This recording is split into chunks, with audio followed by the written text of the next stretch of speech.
Welcome here. Today we are joined by a very special guest, my husband Oliver, because we are going to share our love story, how we met, all the good things, all the juicy things. For reference, we have been married 3 years this month. Yes, this month. Which means we've been together for almost 5 years. Yes. Almost. Wow, that long. Yeah, more like 4.5.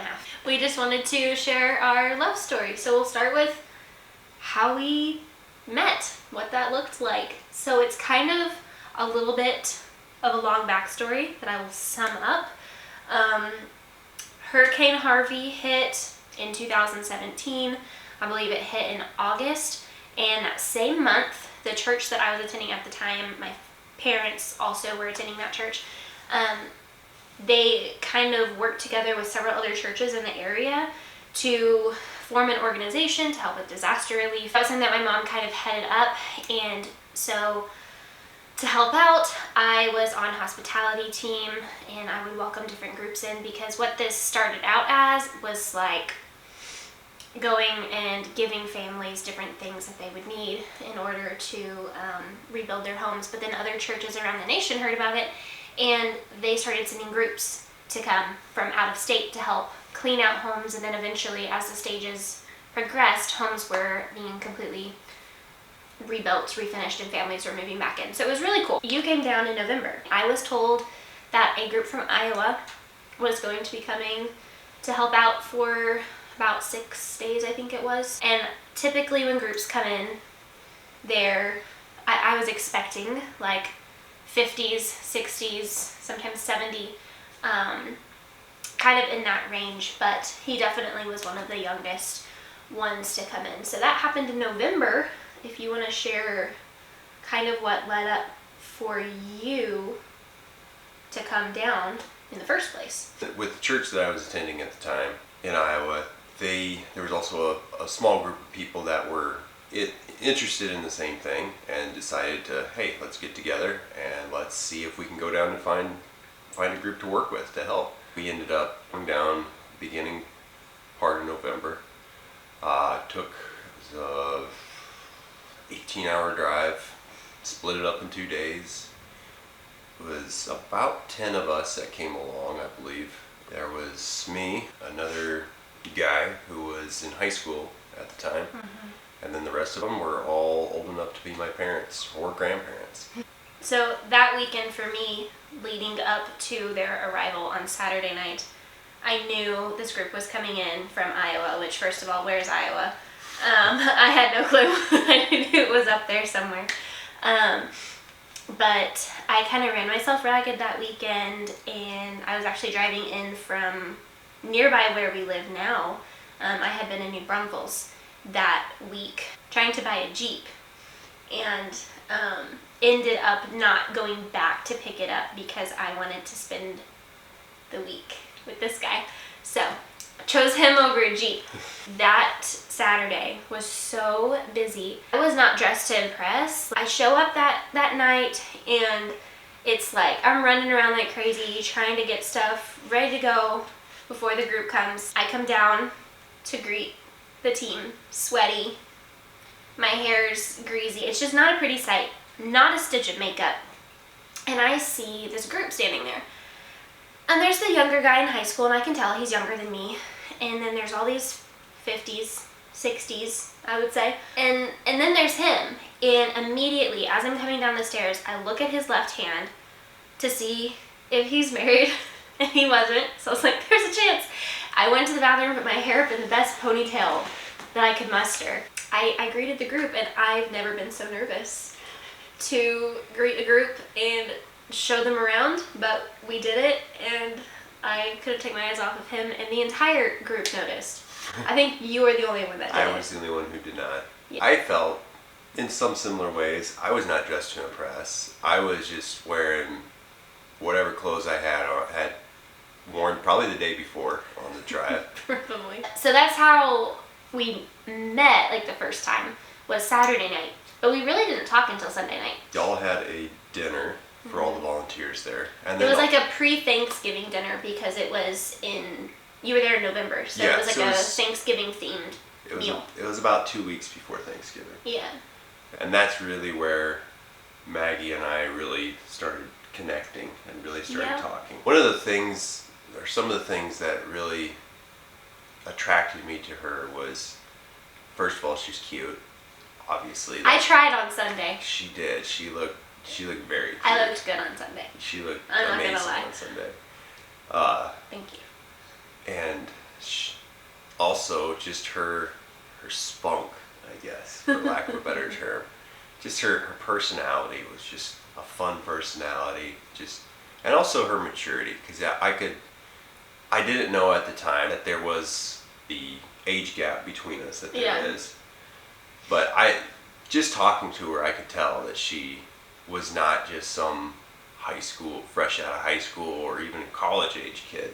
I wanted to know more after that night. I wanted to see her again. And we did. I came up to the church.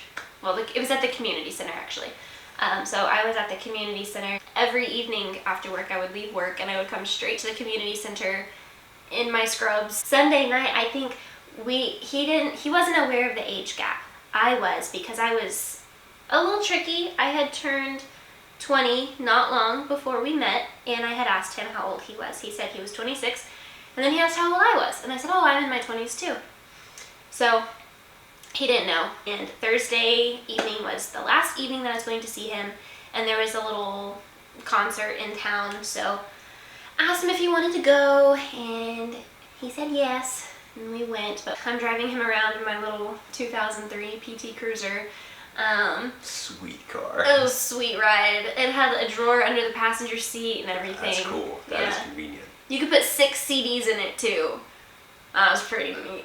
At this point, I did have his number, because on Monday night you asked me for my number as I was walking away, and I tripped and fell on the table when you asked me. Yeah, she played it off. She played it off really well, but at I was the time, so startled. He was like, "Hey, can I have your number?" And I was like, Yep, just like that. So we already had exchanged numbers, but I didn't know what this was gonna look like, and I'm like very black and white. So if you say you like me, then I'm like, man, we're talking. But if you don't say that, if you don't say that, then I'm like, okay, we're friends. Like, I wasn't really taking hints and like running with it.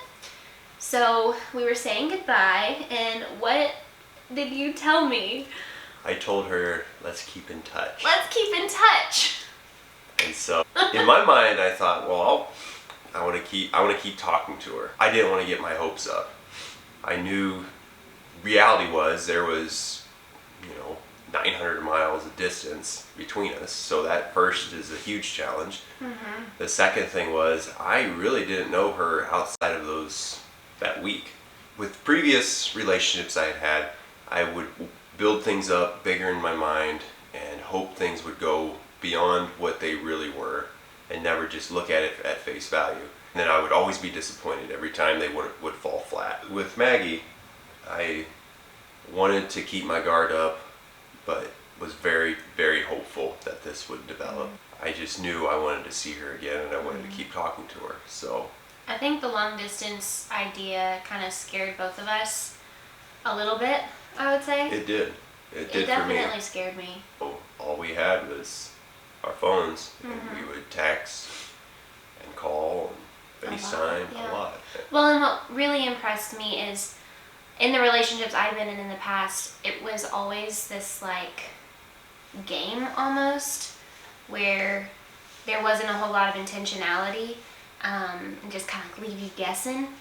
And with him, the wording he used of "let's keep in touch," I took as like, oh, okay, he just wants to be friends. But the next day, whenever they got to their hotel that night, he immediately called me and we talked. And when he got home, I mean, this wasn't long before Thanksgiving at all, because before Thanksgiving hit, he had already sent me a card in the mail to say Happy Thanksgiving. And so just like little intentional things that he did right off the bat kind of gave me that security that I needed, of like almost validation that my feelings weren't misplaced. Let's talk about what our lives looked like before we met. What did your life in Iowa look like before you made this trip to Texas and met me? My life in Iowa was quite honestly pretty boring. I had a good job. I worked nights at a cereal plant. I had been on that shift for several years. Outside of that, I really didn't have any kind of serious relationships. So I thought, maybe this is where God wants me to serve Him, is do this volunteer work. Not only the concept felt good, but also doing the work also felt good. I have the skills, I have the time. I can do my part to help these people. Unbeknownst to me, there was a sweet Texas girl waiting for me outside of Houston. Soon after that trip, it was really shown to me that volunteer work is not in my future. This relationship is in my future. I think it's kind of cool though, how God got you there in your heart to Yeah. go and be in service. When I did that, I found a wife. You did find a wife. Where I was at the time, I was working as a registered behavior therapist, really loving it, and thinking about going back to school and pursue being a BCBA. And I thought, there's nothing stopping me. I was just really more career focused than I had ever been. I was also coming out of several years of being really sick, trying to overcome Lyme disease, and so this newfound freedom of my body is healed and functioning. I just felt so led to go make something of myself and help people and serve people, and I loved what I got to do in working as a behavior therapist. I was also serving in high school ministry at the time. I was leading a group of high school girls. I was hosting women's Bible studies at my apartment and just being a little bit more intentional and investing in relationships with other women and also mentoring younger girls instead of trying to focus on talking to boys. If I'm being honest, I had gone through a season where it was just kind of back to back talking to someone new, never really dating, but just always talking to someone new. And it just wasn't healthy, and it wasn't producing anything good in my heart. Oh, what first attracted you to the other? You kind of said a little bit earlier what attracted you to me. You said I was spunky. Yeah, she's spunky, and her maturity was definitely mature beyond her age. And I mean, between personality-wise, that's who she is. But also, some of the things you experienced in your life before I came along kind of brought you up in maturity. So that attracted me to her, and then also she was hot. So the camera cut us off, but I think you were saying I was hot? Yes. What first attracted me to you? I have a thing for men that can work with their hands and build things and fix things, and so it was very attractive to me. There's that. There was the muscles, the blue eyes, the personality, the Midwest accent. I don't think I had an accent at the time. You don't have one a whole lot anymore, but you very much did. Yes. Especially because you were in a whole group of other people that had very strong Midwest accents. Apparently. I don't remember. Well, whenever you called me Maggie, I realized the accent was strong. How long did you date, and how long were you engaged? Do you remember how many months we dated? No, I don't remember. Do you? Yes. Okay. We dated for 10 months before we got engaged, and then we were engaged for 8 months before we got married. So 18 months in total, and it was long distance the entire time. When was your first kiss? December 30th, 2017. The same day my brother got married. Yes, the same day our now brother and sister got married. That was my first time, actually. First time flying on a plane, first time to Iowa, and first time as an adult really being in snow. It was negative 30 degrees.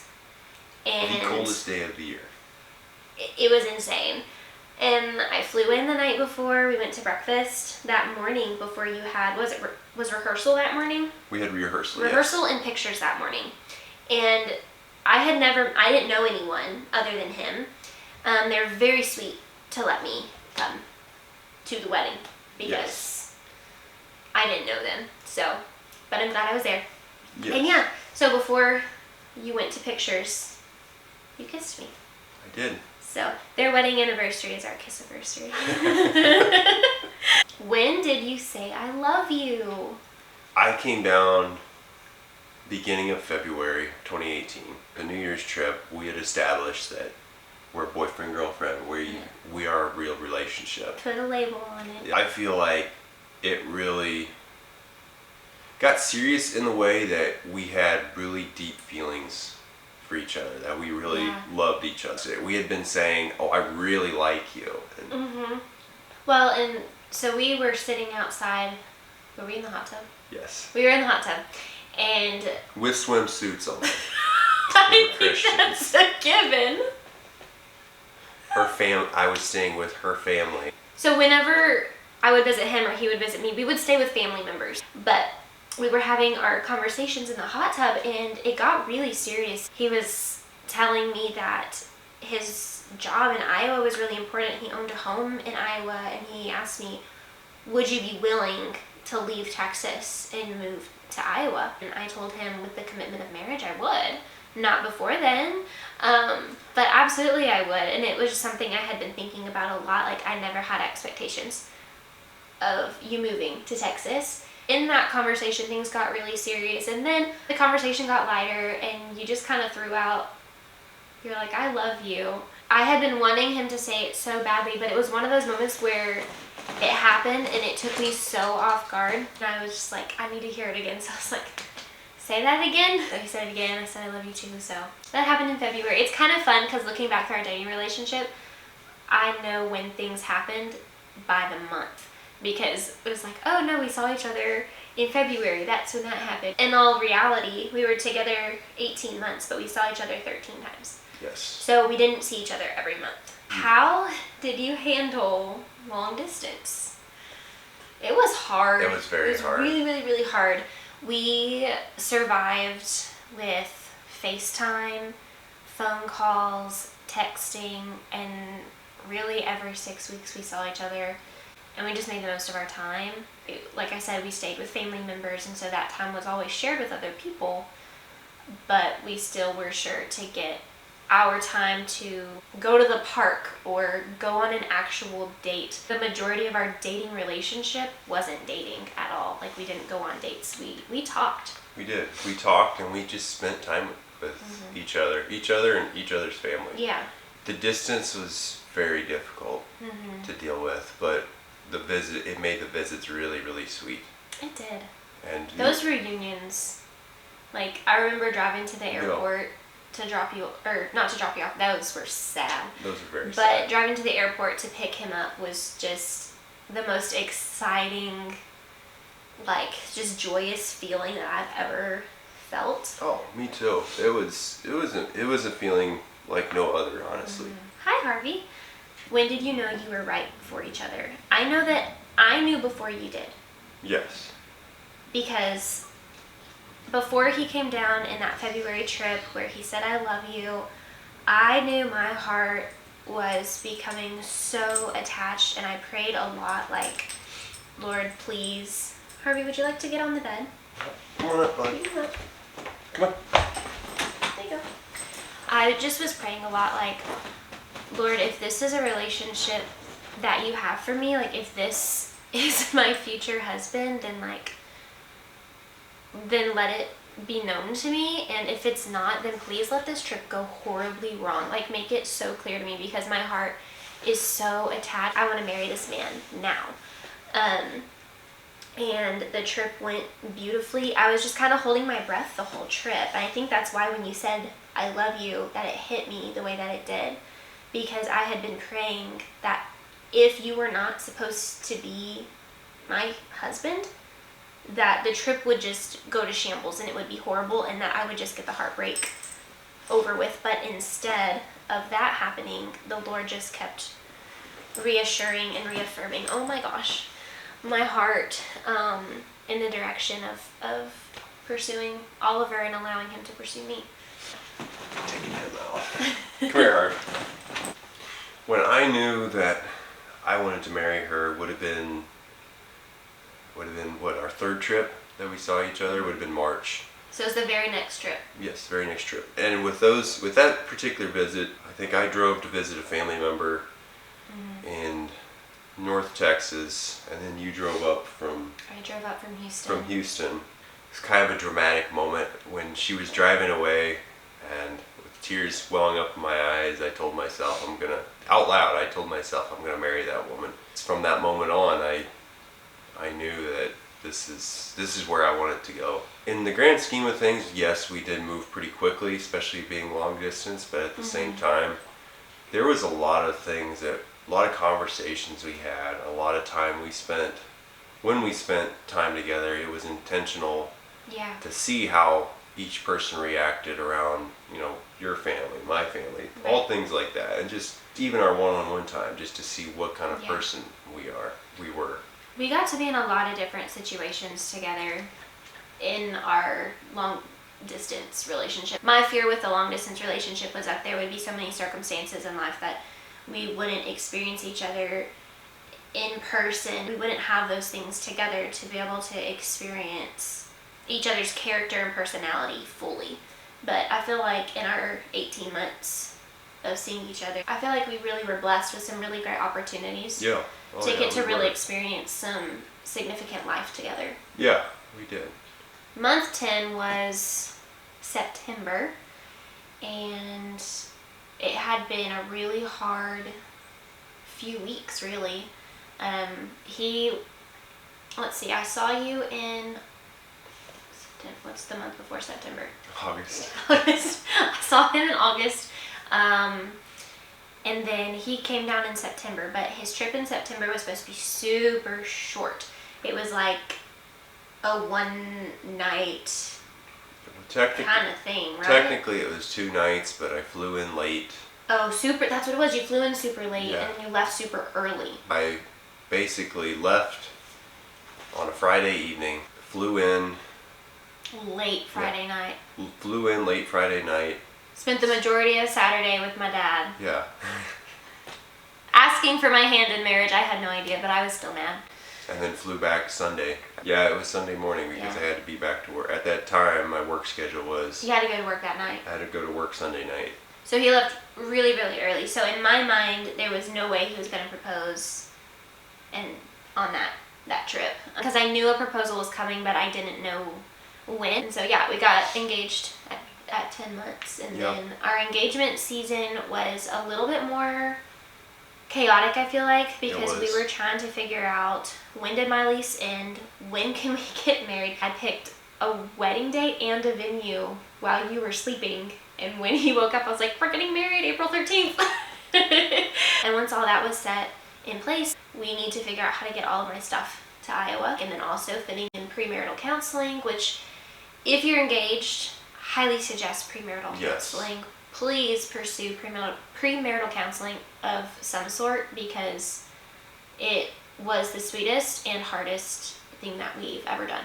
It really set us up for success, I feel like. It did. It definitely gets you in the mindset and to be thinking critically, not critically, but thinking realistically about your marriage and about things that happen. And if you have a good counselor. Yeah, and they'll ask you questions that as love-struck, engaged, almost soon-to-be newlyweds, you don't think of, but then once a year, 2 years into your marriage, it's like, oh yeah, all right. For us, we still remember some of those questions and still think about we those talked things. about that. This is one of those situations. Yeah, and then you can look back on that and know that, okay, that makes sense why they asked that question.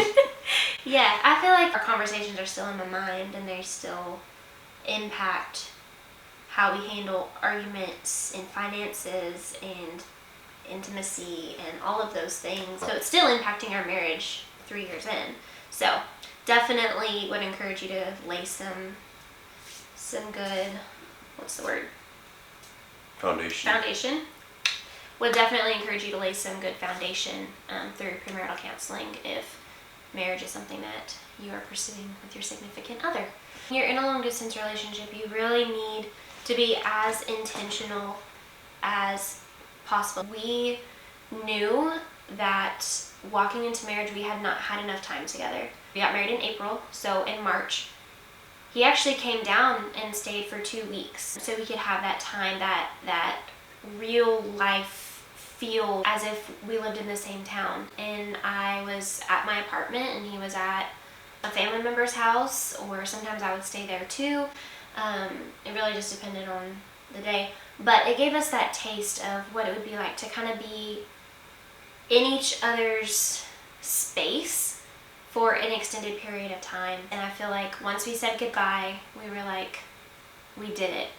Like, the next time I see you, it's going to be for our wedding. And a lot of people, whenever we were, especially me, because I feel like women get a lot of unsolicited advice and opinions, but a concern that came up a lot was that it's going to be a shock for us to live together and have so much time together, because we hadn't had that time together. With me moving so far away, that would be really hard for me whenever I did realize that maybe things were harder than I had expected it to be. But in reality, our experience was that we were just so relieved. It felt so right. It felt so ordained that we were supposed to be together and live together. And we were just so happy every day doing life together. Yep, so it really wasn't, for me at least, it didn't feel like a huge shock. I never woke up one day and was like, what is my life? What have I chosen? I never had any experience like that. It was wonderful going from long distance to being married and not having to say those awful, horrible, no good, very bad goodbyes anymore. So that's how we met. That's how our relationship evolved, and our child is up. Yes, I hear her. She's I hear awake. her too. So we should probably end it there. We should end it here. Thanks for joining us today. Really appreciate you guys. Thanks for joining me today. Thanks. Thank you. All right. Peace out.